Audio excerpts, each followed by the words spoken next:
தாவேகாவின் ஈரோடு பொதுக்கூட்டம் திடீர் ரத்து. சற்று முன் திமுகவுக்கு திரும்பிய செங்கோட்டையன். அதிர்ச்சியில் தாவேகாவினர். அதாவது தமிழக சட்டசபை தேர்தலுக்கு இன்னும் 95 நாட்கள் இருக்கும் நிலையில் தமிழகம் முழுவதும் அரசியல் கட்சிகள் பிரச்சாரம் செய்து வருகின்றன. அந்த வகையில் தாவேகாவும் பிரச்சாரத்தில் ஈடுபட்டுள்ளது. வரும் 18ஆம் தேதி ஈரோடு மாவட்டம் விஜயமங்கலம் அருகே உள்ள சரளை பகுதியில் விஜய் பிரச்சாரம் செய்கிறார். அதற்காக அந்த பகுதியில் சுங்கசாவடி அருகே 26 ஏக்கர் நிலத்தில் ஏற்பாடுகள் தீவிரமாக நடந்து வருகிறது. 300க்கும் மேற்பட்டோர் இந்த பணிகளில் ஈடுபட்டுள்ளனர். இந்த பணிகளை தாவேகா நிர்வாக குழு ஒருங்கிணைப்பாளர் செங்கோட்டையன் மேற்பார்வை செய்து வருகிறார். இந்த கூட்டம் 18ஆம் தேதி காலை 11 மணி முதல் பிற்பகல் 1 மணி வரை நடைபெறும். இதற்காக 43 நிபந்தனைகளை காவல்துறை விதித்துள்ளது. அதாவது தேசிய நெடுஞ்சாலைகளில் மக்களுக்கு இடையூறும் செய்யக்கூடாது, அங்கு தொண்டர்கள் நிற்கக்கூடாது, சர்வீஸ் சாலையிலிருந்து வலதுபுறம் சுமார் 250 அடி தூரம் இடைவெளி விட்டு நிகழ்ச்சிக்கான தடுப்புகள் அமைக்கப்பட வேண்டும். பிரச்சார வாகனத்தில் முக்கிய நபர்கள் மட்டுமே பரப்புரையின் போது இருக்க வேண்டும். விஜயின் பிரச்சார வாகனத்தை சுற்றி 50 அடி தூரம் இடைவெளி இருக்க வேண்டும். கட்சியினர் உள்ளே வரும்போது தள்ளுமுள்ளு ஏற்படக்கூடாது. வரிசையாக அனுமதிக்க வேண்டும். இரும்பு பாக்ஸ்களை அமைக்க வேண்டும். அதில் 80% மட்டுமே அனுப்ப வேண்டும். அதாவது 500 பேர் நிற்க முடியும் பாக்ஸில் 400 பேர் மட்டுமே அனுப்ப வேண்டும். ஒவ்வொரு பாக்ஸிலும் குடிநீர் வசதி செய்யப்பட வேண்டும். ஆம்புலன்ஸ் வாகனங்கள் ஏற்பாடு செய்ய வேண்டும். மருத்துவ அவசர நிலை ஏற்படும் போது சிகிச்சை பெறுவதற்கு அருகே எத்தனை மருத்துவமனைகள் தயார் நிலையில் உள்ளது என்ற விவரங்களை காவல்துறையிடம் சமர்ப்பிக்க வேண்டும்.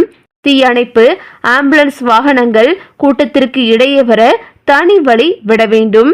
சிசிடிவி கேமராக்கள், LED திரைகள் அமைக்க வேண்டும். டோன் கேமரா ஆபரேட்டர் பற்றிய விவரங்கள் மற்றும் நிகழ்ச்சியை முழுமையாக வீடியோ பதிவு செய்து காவல்துறை வசம் சமர்ப்பிக்க வேண்டும். குழந்தைகள், கர்ப்பிணி பெண்கள், முதியவர்கள் நிகழ்ச்சிக்கு வருவதை தவிர்க்கும் விதமாக முன்னரே தொலைக்காட்சி, செய்தித்தாள், சமூக ஊடகங்கள் மூலமாக தமிழக வெற்றி கழகத்தின் சார்பாக எச்சரிக்கை செய்ய வேண்டும். அதுபோல் பட்டாசு, ஆயுதங்கள், எளிதில் தீப்பற்றக்கூடிய பொருட்களை எடுத்து வர அனுமதியில்லை. பட்டாசு வெடிக்கவும் அனுமதியில்லை.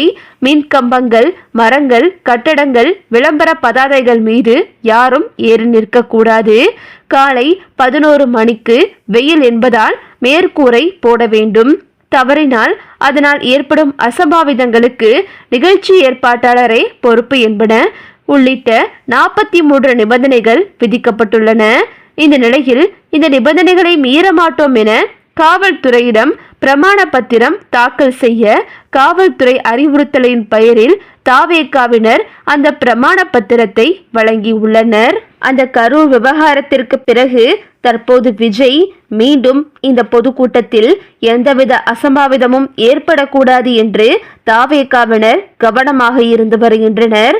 ஆனால் மற்ற கட்சிகள் அனைவரும் எதற்காக இப்படி இந்த கூட்டத்தை நடத்த வேண்டும் என்று இந்த கூட்டத்திற்கு பலரும் எதிர்ப்பு தெரிவித்து வருகின்றனர். மக்களின் உயிர் அவ்வளவு லேசானதாகிவிட்டதா?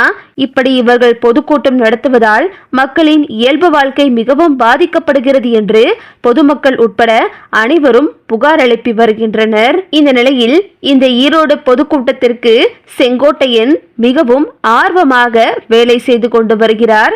செங்கோட்டையன் தான் தற்போது தாவேகாவில் முக்கியமான நபராக கருதப்பட்டு அங்கு அவரே தன்னுடைய வேலைகளெல்லாம் முன்னெடுத்து செய்து வருகிறார்.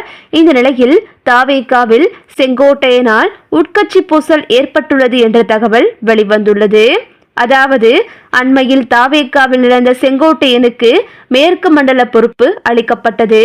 இதையடுத்து கோவை, ஈரோடு, திருப்பூர் மற்றும் நாமக்கல் மாவட்ட பணிகளை செங்கோட்டையன் மேற்கொண்டு வந்தார்.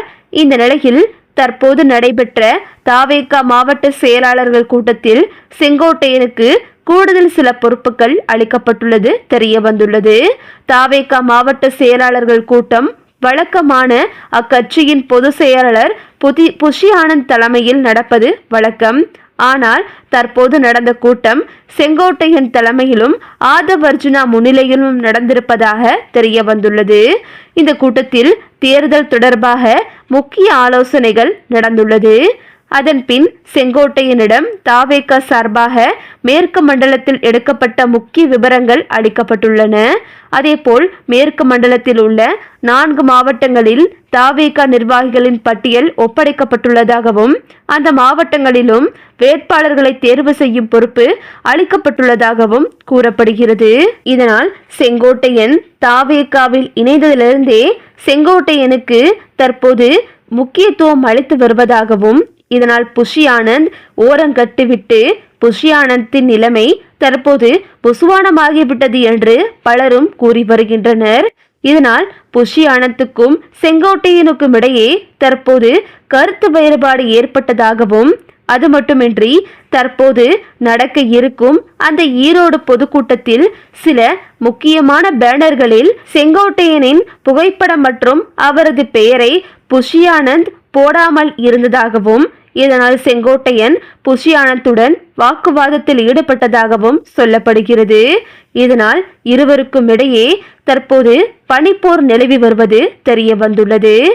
ஏற்கனவே தற்போது இவர்களின் கருத்து வேறுபாட்டாலும் தற்போது ஆரம்பத்திலிருந்தே புஷி ஆனந்த் செங்கோட்டையன் மீது ஒரு கண் வைத்துள்ளார் என்றும் முக்கியமான தேவைப்படும் இடங்களிலெல்லாம் செங்கோட்டையனை புஷி ஆனந்த் அந்த கடுப்பில் தவிர்த்து வருவதாகவும் தற்போது தகவல்கள் வெளிவந்துள்ளது.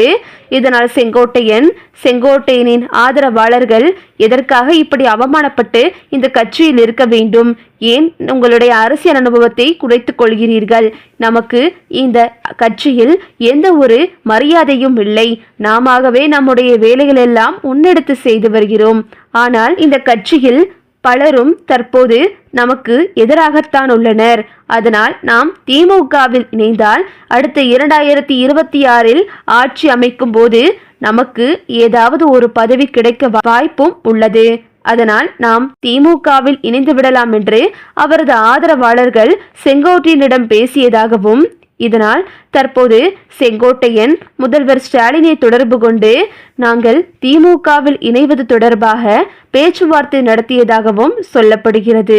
செங்கோட்டையன் தாவேகாவிற்கு கும்பிடு போட்டுவிட்டு திமுகவிற்கு இணைய போகிறார் என்று பலரும் கூறி வருகின்றனர். அதனால் நடக்க இருக்கும் அந்த ஈரோடு பொதுக்கூட்டமே தற்போது கேள்விக்குறியில் இருந்து வருகிறது. மேலும் இந்த செய்தி அறிந்த விஜய் தற்போது என்ன செய்வது என்று தெரியாமல் வெளிப்பதுங்கி நிற்கிறார். ஓகே வியூவர்ஸ், இந்த வீடியோ உங்களுக்கு பிடிச்சிருந்தா லைக் பண்ணுங்க, ஷேர் பண்ணுங்க, மறக்காம நம்ம சேனலை சப்ஸ்கிரைப் பண்ணிக்கங்க. தேங்க்ஸ் ஃபார் வாட்சிங்.